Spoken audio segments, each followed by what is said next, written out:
Hello friends, नमस्कार।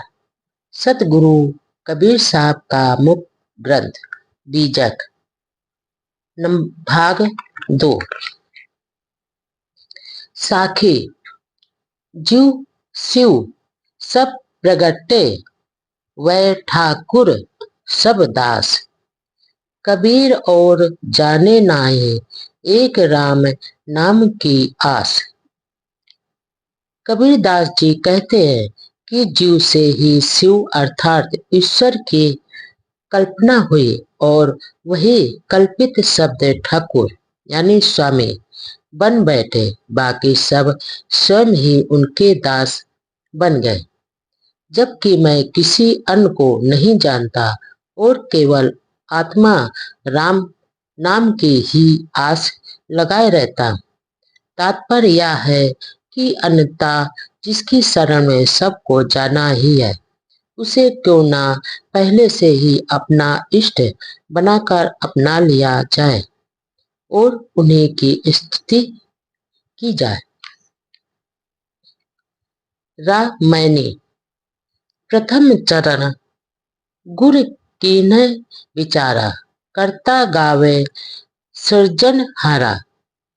कर्मई कै कै जग बौराया, शक्ति भक्ति कै बाधिन माया।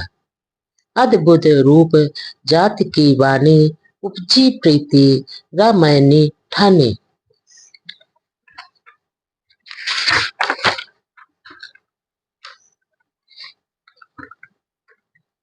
गुड़ी अनगुड़ी अर्थ नाही आया, बहुतक जाने चीन्हे नहीं पाया।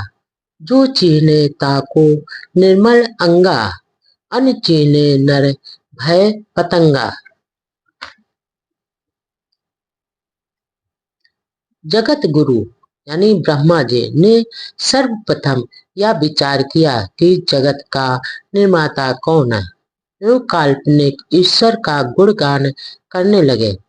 उसकी प्राप्ति के लिए नाना प्रकार के यज्ञ हवन पूजन आदि में संसार पागल होता गया। तब माया यानी शक्ति ने उन्हें भक्ति रूपी बंधन में बांध लिया। दूसरे शब्दों में गुरुओं ने वेद रचना से पूर्व ही काल्पनिक जग निर्माता की प्रार्थना बंदना शुरू कर दी और संसारिक सुख प्राप्त के लिए अंधविश्वास में पड़कर सब लोग मग्ध हो गए और शक्ति स्वरूपा माया ने सबको घेर लिया और हिंसा आदि कर्मों में लिप्त होते गए। माया की उपासना ने अद्भुत प्रेम उत्पन्न किया और श्रद्धा भक्ति बढ़ती गई। मिथ्या बातों में इतना रस भर दिया गया कि मनुष्य के हृदय में अथाह भक्ति उत्पन्न हो गई। सब कल्पना में ही रम गए, परंतु गुड़ी अवगुड़ी विद्वान मूर्ख पंडित अपंडित सृजनहार को नहीं समझ सके और बहुत से लोग तो माया व ईश्वर को पहचान भी नहीं सके। तात्पर्य यह है कि अनेक प्रकार के प्रयत्नों नाना धर्म कमादि के बावजूद उस कल्पित वस्तु को खोज नहीं पाए और उसकी वास्तविकता से काफी दूर रहे। सतगुरु जी कहते हैं कि सत्संग आदि के प्रभाव से जिन लोगों ने यह जान लिया है कि सब कल्पना मात्र है, जड़ और चेतन नित्य है, तो उनका मन निर्मल हो गया और अंतःकरण शुद्ध हो गया है। परंतु जो लोग अभी भी काल्पनिक लोक में भ्रमण करते हैं, वे कल्पना रूपी आग में पतंगे की भांति जल जाते हैं। साखी चिन्हे चिन्हे का गाऊहु बोरे, बानी परी ना चीन्हे। आदि अनंत उत्पत्ति प्रलय आपुह कर दीन है। कबीरदास जी कहते हैं कि हे पगले, केवल देख देख कर गाने में क्यों समय गमा रहे हो। गुरुओं और शास्त्रों की बातों को परखो। तुम्हें वाणी की परख अभी नहीं हुई है। कल्पित वाणी का आदि अंत तुम ही तो हो। स्वयं वाणी ने अपनी अनश्वरता सिद्ध कर दी है। आश्चर्य है कि फिर भी उस काल्पनिक वाणी के मोह में फंसे हुए हो। दूसरे शब्दों में जगत के आदि अनंत उत्पत्ति प्रलय आदि बातों की कल्पना तो तुम स्वयं करते हो और तुम्हें स्वयं इन वाणियों की परख नहीं है। मैंने कह लो, कहो उगन की बाता, फूले ब्रह्मना चीने बाटा। हरि हर ब्रह्मा के मन भाए, विभि अक्षर लय युत बनाए। विभि अक्षर का कीने बधाना, अनहद सब ज्योति परमाना। अक्षर पढ़े गुण राय चलाए, सनक सनंदन के मन भाए। वेद किताबे कीने विस्तारा, फैल गैल मन अगम अपारा। चौ उगे भक्तन बाधल बाटे, समुझी ना पड़ली मोटरी फाटे। भय भय पृथ्वी दो दिश धावे, अस्थिर होए ना औषध पावे। होए भी हिस्त जो चित ना डोलावे, सक माही छाड़े दो जख को धावे। पूर्व दिशा हंस गति होई, है समीप संधि बूझे कोई।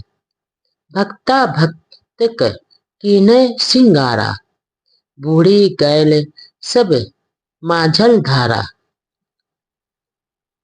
सतगुरु जी कहते हैं कि युग युगांतरों की पुरानी बातें कहाँ तक कही जाएं। लोग ब्रह्म ब्रह्म तो कहते हैं, लेकिन उनके सृष्टिकर्ता को स्वयं भूल गए तथा कल्याण की बात भी नहीं पहचानते। विष्णु महेश और ब्रह्मा के मन में यही अच्छा लगा कि ओम सो सो आदि दो अक्षरों को मोक्ष प्राप्ति का साधन बनाया जाए और उन्होंने ही इसका प्रतिपादन किया। फिर दोनों अक्षरों रकार यानी मकार से जप आदि का संकेत किया और जप का विधान किया और उसी को परम ब्रह्म मानकर प्रमाणित कर दिया। इस प्रकार लोगों ने निज चेतन दृष्टा स्वरूप को भूलकर पठन पाठन मनन कीर्तन कर नाना संप्रदाय चलाया और विविध अक्षर का मार्ग संसार में चला दिया और वही मार्ग यानी विधि सनक सन सनंदन सनातन सनत कुमार आदि के मन में भाने लगा। किसी ने स्वयं आत्मचिंतन या शोधन नहीं किया और एक दूसरे की राय पर चलते गए। वेद शास्त्रों एवं किताबों का बहुत विस्तार हुआ और वाणी जाल इतना बढ़ गया कि मनुष्य इसी में रम गया। अथवा यह कहा जा सकता है कि वेद पुराण एवं कुरान वालों ने भी अपना अपना प्रचार जमकर किया और यह सब अगम अपार वाणियों में फैलकर काफी लोकप्रिय हुआ। चारों युगों से भक्तों ने अपने अपने संप्रदाय की मर्यादा बांध कर रखी, लेकिन भक्ति के नाम पर अंधविश्वास में चारों ओर से बनते गए। नई नई भक्ति प्रणालियां चलती गई, लेकिन अर्थात समझ में नहीं आया क्योंकि भ्रम की मोटरी फटी हुई थी। भयवश पृथ्वी के दसों दिशाओं में दौड़ने लगे।